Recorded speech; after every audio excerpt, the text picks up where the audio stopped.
তালা ভেঙে ঘরে ঢুকেছিলেন সালমান, সেই রাতের ঘটনা বললেন মিঠুন।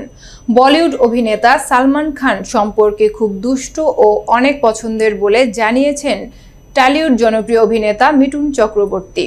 সম্প্রতি টিভি রিয়েলিটি শো সারেগামা পার এক শোতে তাকে প্রশ্ন করা হয়েছিল যে জ্যাকি শ্রফ, সালমান খান, সঞ্জয় দত্ত ও অক্ষয় কুমার মধ্যে কে তাকে সবচেয়ে বেশি কষ্ট দিয়েছে।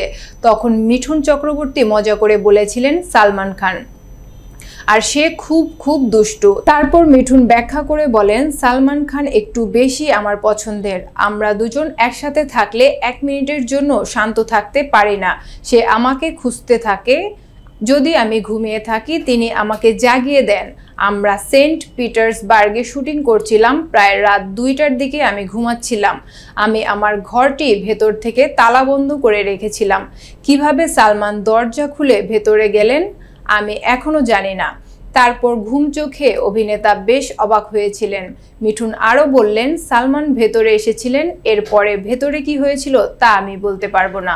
তবে আমি আমার চোখ যখন খুললাম তখন তিনি আমার সামনে দাঁড়িয়েছিলেন, হাসছিলেন। আমি তাকে জিজ্ঞাসা করলাম, কি মানুষ এমন অদ্ভুত কেন?